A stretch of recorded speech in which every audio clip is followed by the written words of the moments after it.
संस्कृति नष्ट करने से पूरा भूखंड नष्ट होता है। पिछले एक दशक से हमारी जड़ों को सींचने का, हमारे मूल को सींचने का दौर चल रहा है। आप आश्चर्य करेंगे, एक आंकड़ा मैं आपको बताता हूँ। कोई जमीन के टुकड़े के लिए कोई राजा लड़ा होता तो उसे महान नहीं कहा गया होता।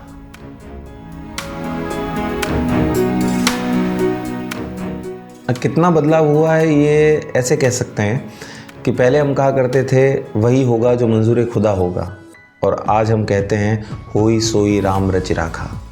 बस यहाँ आ गए हम। अब देखें ना, लाखों की तादाद में युवा केदार जा रहे हैं, काशी, अयोध्या, वृंदावन। ये अपनी संस्कृति को समझने की जो ललक है, अपनी विरासत में झांकने की जो जिज्ञासा है, अपने अतीत की तरफ श्रद्धानिष्ठ होकर देखना, ये हमारा बदलाव है, ये हमारा नया दौर है। मैथिली शरण गुप्त जी ने कहा था, हम कौन थे, क्या हो गए हैं और क्या होंगे अभी, आज मिलकर हम विचारें ये समस्याएं सभी। अतीत पर गौरव, वर्तमान पर चलते हुए हम भविष्य की तरफ देखें, तब हमारी संस्कृति जो है वो उन्नत होगी। 4 सड़कें कम बन जाएगी, 4 उद्योग कम लग जाएंगे। दुनिया में कहीं कोई आंकड़ा चलता है तो वहाँ 10वें पायदान से हम 20वें पायदान पर आ जाएंगे, कोई फर्क नहीं पड़ेगा। संस्कृति नष्ट हुई, सब खत्म। उसे बचाना होगा। हम बात कर रहे थे कि कैसा दौर चल रहा है, तो पिछले एक दशक से मैं ये जहाँ तक मैं देख पा रहा हूँ, जितनी मेरी समझ है, मेरा विवेक है, मैं ये देख रहा हूँ कि पिछले एक दशक से हमारी जड़ों को सींचने का, हमारे मूल को सींचने का दौर चल रहा है। अब देखें, बाहर से आक्रांत आए, साम्राज्यवादी शक्तियाँ आई, उन्होंने सीधे सीधे भारत की संस्कृति पर चोट की। वे जानते थे कि इनका पहनना, उठना, खाना, पीना, उत्सव, नाच, गान, कहन, बतियाना, हरकतें, एक एक जो इनकी एक्टिविटी है, अगर उन्हें धीरे धीरे इरेज किया जाए तो इनकी संस्कृति धीरे धीरे नष्ट हो जाएगी। इसीलिए ग्रंथ वगैरह शास्त्रों पर, और हमारी सब आप जानते हैं, परमाणु बम कितने लोगों को मारता है, 1000, 2000, 10,000, लाख। संस्कृति नष्ट करने से पूरा भूखंड नष्ट होता है।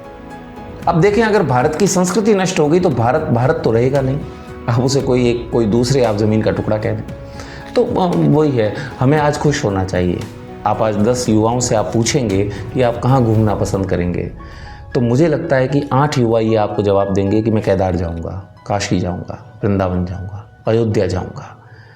8 के, अब मुझे तो लग रहा है 10 के 10 यही कहेंगे कि हम वहाँ जाएंगे। बाकी पहले युवाओं से अगर पूछा जाता कि आप कहाँ जाएंगे, तो जिसका मोहब्बत में दिल जुड़ा है वो कहता कि मैं ताजमहल जाऊँगा, और जिसका मोहब्बत में दिल टूटा है वो कहता कि मैं सीधा गोवा जाऊँगा।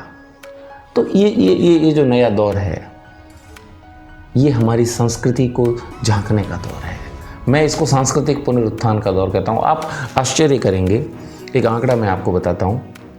आप देखें कि 7वीं शताब्दी में सनातन धर्म जब न्यूनता की तरफ जा रहा था, तब बौद्ध धर्म उदय हुआ। लेकिन 7वीं शताब्दी के अंदर आद्य गुरु शंकराचार्य ने सनातन धर्म की पताका को दिग दिगंतों तक फैलाया। आप जानते हैं। आइए 14वीं शताब्दी में, जब बाहर से इतनी शक्तियाँ आई, आक्रांत आए, हमारी संस्कृति पर चोट हुई, तब मध्यकालीन संतों ने, दक्षिण से भक्ति उत्तर में आई, और मध्यकालीन संतों ने, कबीर ने, सूर ने, हमारे तुलसी ने, मीरा ने, रैदास ने, दादू ने, इन सब ने मिलकर हमारे धर्म को वापस उठाया। 7वीं शताब्दी में आद्य गुरु शंकराचार्य ने, 14वीं शताब्दी में मध्यकालीन संतों ने। और हमें और मुझे और आपको खुश होना चाहिए, गौरव होना चाहिए कि हम उस कालखंड में वर्तमान 21वीं शताब्दी में, जहाँ पर सांस्कृतिक पुनरुत्थान हो रहा है। अब देखें, प्रेमानंद बाबा का घर घर पूरे विश्व के अंदर राधा नाम का जो रसायन उन्होंने सबकी जिह्वा के ऊपर लाया, ये है हमारा सांस्कृतिक पुनरुत्थान। राम मंदिर प्रतिष्ठा और घर घर राम नाम का जो प्रचार हुआ है, हम झांक पाएँ, हम देख पाएँ, हम समझ पाएँ कि हम कौन थे, तो ये हमारे गौरव का विषय है। तो ये कोई संयोग नहीं कि 7वीं शताब्दी, 14वीं शताब्दी और 21वीं शताब्दी ये पहाड़ा चल रहा है, कोई संयोग नहीं है। ये कोई सृष्टि का संचालक है और उसकी सुयोजना है कि ये काम इस वक्त इस तरह से होना है। तो मुझे और आप दोनों को गौरव होना चाहिए, हम लोग भाग्यशाली हैं। जब हम संस्कृति की बात करते हैं ना, तो मुझे वापस ये एक बात याद आती है कि हम प्रताप और शिवा की बात कर रहे थे। तो कोई ज़मीन के टुकड़े के लिए कोई राजा लड़ा होता तो उसे महान नहीं कहा गया होता। अपनी संस्कृति को बचाने के लिए जो लड़ा है वो महान है। इसीलिए हजारों हजारों राजाओं के अंदर यदि देशभक्ति की बात होती है, यदि गौरव की बात होती है, संस्कृति के संरक्षण की बात होती है, तो तुरंत हमारी जीभ के ऊपर महाराणा प्रताप और शिवाजी का नाम आता है। कारण उन्होंने जाना कि संस्कृति नहीं बचेगी, धर्म नहीं बचेगा, सब खत्म हो जाएगा। तो इसलिए संस्कृति संरक्षण सर्वाधिक आवश्यक है।